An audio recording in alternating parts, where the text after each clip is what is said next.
सो आप लोगों को याद है हम लोगों ने लास्ट सेशन में किया था पेडिग्री एनालिसिस की कुछ ट्रिक्स, ठीक है। आज मेरे को एक और ट्रिक आप लोगों को बतानी है और वो ट्रिक है हमारी गैमीट फॉर्मेशन की। कितने नंबर ऑफ गैमीट्स बनेंगे किसी पेरेंट से अगर हम क्रॉस कराते हैं, तो what is the number of gametes अगर हम सेल्फ क्रॉस करा रहे हैं या कुछ भी करा रहे हैं। सो हम उसकी प्रॉब्लम्स को देखते हैं और फिर हमारे पास एक थोड़ा सा कंफ्यूजन होता है एक चीज का, और वो देखो मेरे को भी रहा था तो पक्का आप लोगों को भी होगा कि confusion between test cross and back, या टेस्ट क्रॉस क्या होता है और बैक क्रॉस क्या होता है, किसको हम किससे क्रॉस करा रहे हैं। तो आज हम ये ही दोनों चीजें लेंगे। तो तब तक देखते हैं पहले हम जेनेटिक्स में कि गैमीट्स कैसे बनते हैं और कितने बनते हैं, और फिर उसके बाद test and back cross. Okay, gametes होते क्या है। अगर हम बात करते हैं गैमीट्स तो हमें पता है कि हमारे पास एक पेरेंट जनरेशन है। पेरेंट जनरेशन के बाद हमारे पास क्या आएगा, F1 जनरेशन यानी कि जनरेशन 1, देन जनरेशन 2। हमको सबको ये तो पता है कि पेरेंट्स हैं, पेरेंट्स से ऑफस्प्रिंग्स आई, ऑफस्प्रिंग से उनकी ऑफस्प्रिंग्स आई, लेकिन इनके अंदर इनहेरिटेंस भी हो रहा है कैरेक्टर्स का, ये भी हमको पता है, और वो कैरेक्टर्स इनहेरिट हो रहे हैं क्रोमोसोम्स के थ्रू, ये भी हमको पता है। पॉइंट ये है कि इन सब के बीच में वो क्रूशियल स्टेप क्या है जिसके थ्रू ये सब कुछ हो रहा है। तो वो क्रूशियल स्टेप क्या होता है, गैमीट फॉर्मेशन। और जब हम गैमीट फॉर्मेशन की बात करते हैं तो उस गैमीट फॉर्मेशन के लिए क्या जरूरी है। देखिए हमारे पास दो तरह के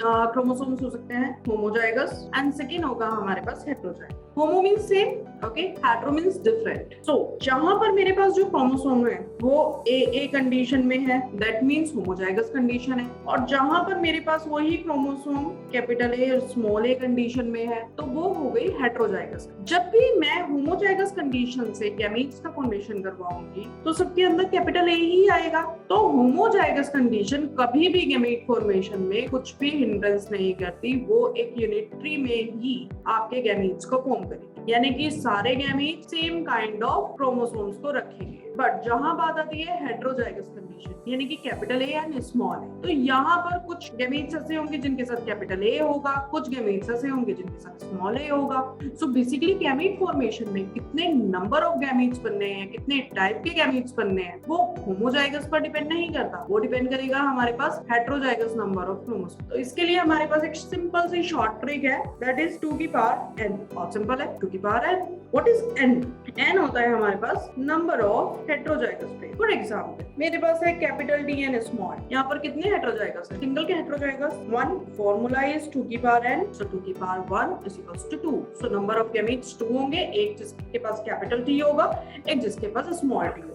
इससे हम आराम से पुनेट स्क्वायर बना सकते हैं। पुनेट स्क्वायर में क्रॉस करा के प्रोचेनी कैसी होगी वो हमें बहुत इजीली पता है। अब वही हम करेंगे, हमारे पास एक दूसरा कोई कैरेक्टर है, यहाँ पर हमारे पास 3 कैरेक्टर, एक ए, एक बी और एक सी। ए हमारे पास है कैपिटल ए और स्मॉल ए की फॉर्म में, बी हमारे पास है कैपिटल बी और स्मॉल बी की फॉर्म में, सी हमारे पास दोनों कैपिटल है यानी कि सी इज इन अ होमोजाइगस। तो यहाँ पर हमारे पास हेटेरोजाइगस पेयर्स कितने हुए, 2। सो फॉर्मूला इज 2 की पावर n, दैट मींस 2 की power 2। So number of chromosomes कितने हो गए हमारे पास, 4। कैसे, A B B capital C and capital A capital B capital, ठीक है, capital A small B capital C, small A capital B capital C, small A small B capital. तो सिर्फ यही 3 तरह के हमारे, वो 4 तरह के हमारे पास मींस अब हमारे पास क्या आया कि अगर हम इसको कराते हैं तो हमारे पास सिर्फ यही 4 तरह के गैमीट्स का फॉर्मेशन। ओके, सो अगर हमारे पास नंबर ऑफ ज्यादा आ जाते हैं hybrids like A B B C C D,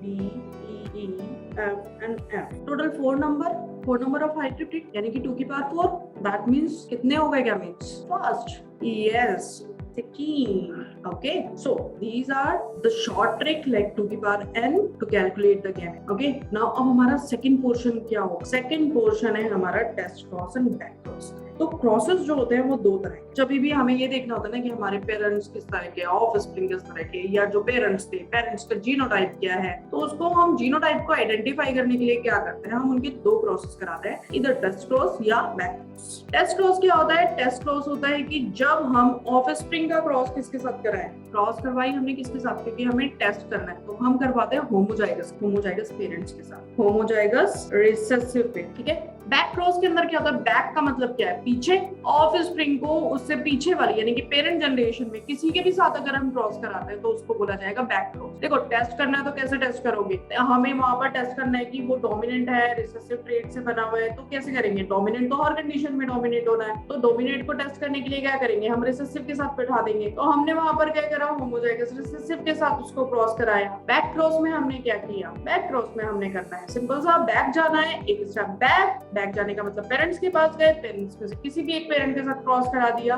so that is back cross. Okay, so hope आज हमें test cross back cross clear हुआ होगा, हमें नंबर ऑफ गेमीट्स किस तरह से फॉर्म होते हैं और कितने फॉर्म होंगे वो भी क्लियर हो गया, उसकी शॉर्ट ट्रिक भी हमको पता लग गई। अभी हमने लेस देन 6 मिनट्स जेनेटिक्स के काफी टॉपिक्स कवर अप कर लिए हैं और अभी हम आगे भी और टॉपिक कवर अप करने वाले हैं। उसके लिए हमें करना है एक ही काम, like share and subscribe, and thank you from the Filo side. Bye bye.